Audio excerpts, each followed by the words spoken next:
Come on. Come out, you djinn or genie. I want my 3 wishes. I'm starting to think that stories like this one and Aladdin aren't so true.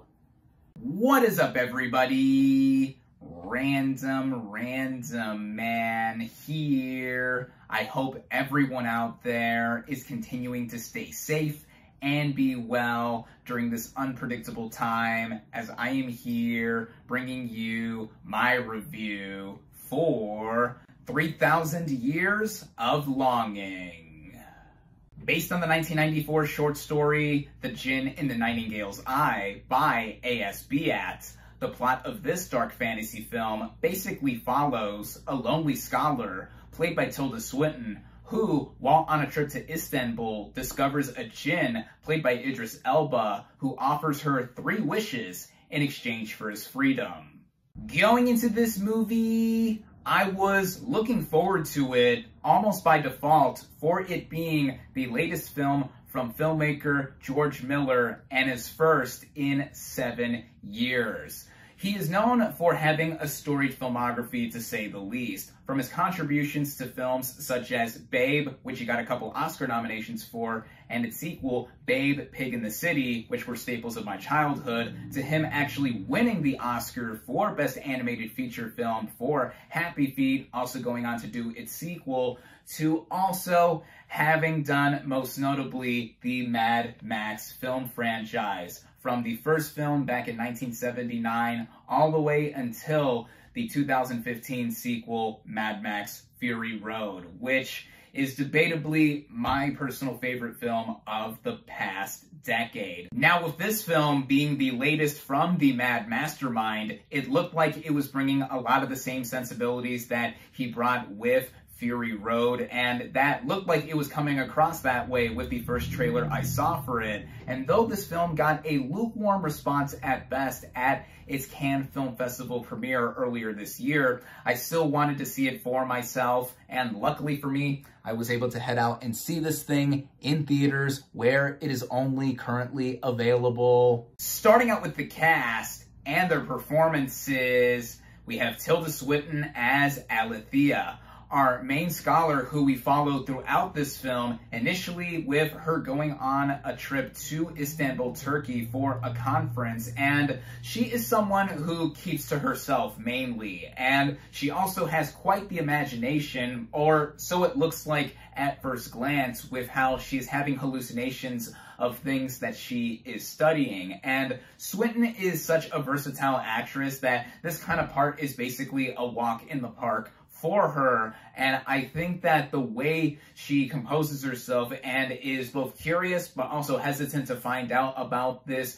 title history that is delved into by this djinn she meets, it makes her dynamic with that character all the more interesting. And speaking of that djinn, he is played by Idris Elba, who is quite inspired casting, I would say, to play someone like this, because he has a hulking presence and is someone who is also gentle with his demeanor, but also very boisterous when he needs to be, given all that he has gone through with the title history again. And the chemistry between Swinton and Elba, I think, is very synergetic. It's there across the film. This is also key in how this movie mostly takes place in this hotel room of Alethea's and has a conversation going on between these characters, and mainly the djinn recounting what he has gone through in encountering famous people from history in this region of the world, like the Queen of Sheba and Prince Mustafa. And speaking of that, this goes into the writing by George Miller and Augusta Gore. And like I just said, the way this movie is structured for a lot of it does involve this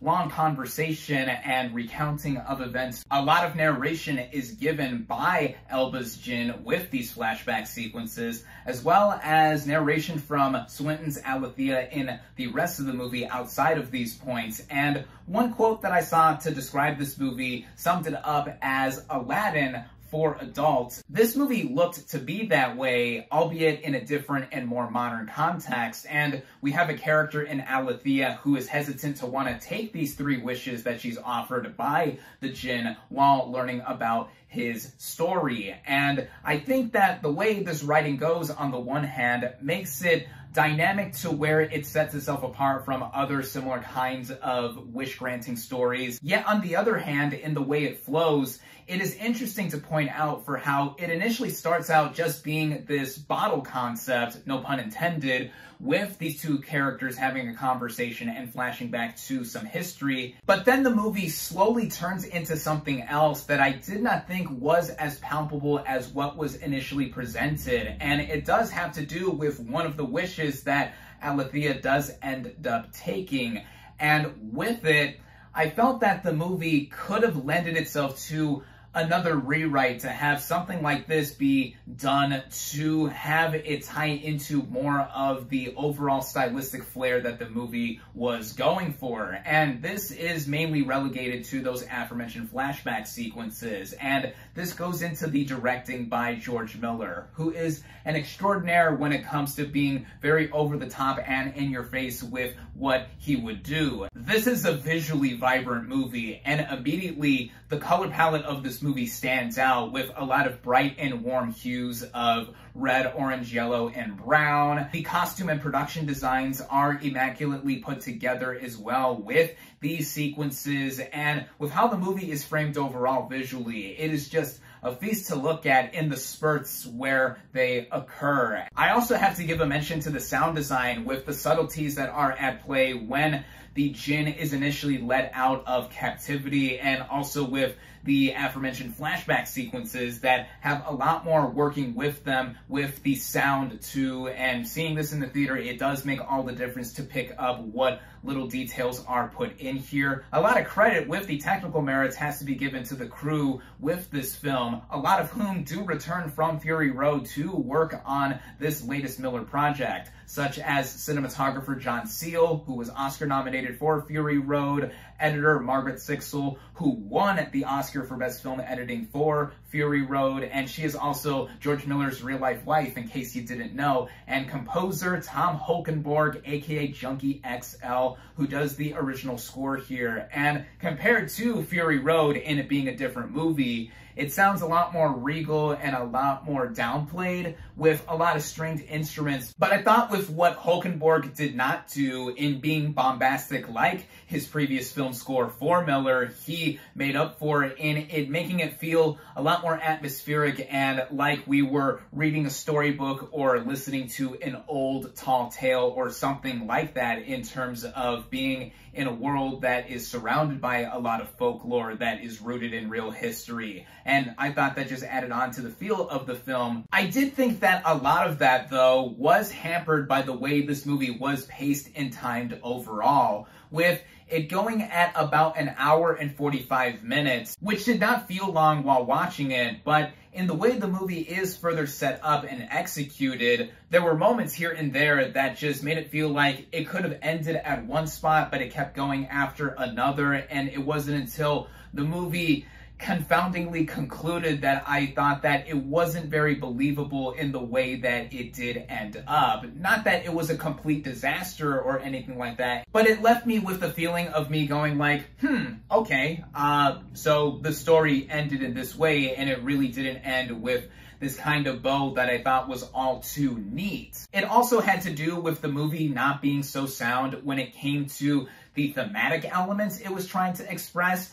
There's stuff delved into here like existence and identity, which were more prevalent with the initial hotel room sequence that the movie began with, and then it just felt like it was lost in between all of that when a certain wish is made. And I felt that in order to match the stylistic output that Miller was trying to go for directing-wise, he should have done over with Augusta Gore in terms of the writing. While this movie's ambition and execution weren't matched, I think that it stands as another intriguing entry in George Miller's filmography for how he doesn't like to contain himself to doing one thing over and over. He likes to expand and think outside the box for any kind of different IP he wants to tackle. And I think that audiences will also walk away from this film scratching their heads as to what the point of it all was, or thinking about how crazier this movie could have been. To me, 3,000 Years of Longing is a decent effort with flourishes of magic in there involving the heady history that is being explored. And I do think that there will be audiences out there that appreciate what this movie is attempting to go for. For that, I cautiously recommend it. My final verdict for 3,000 Years of Longing is 3 out of 5 stars.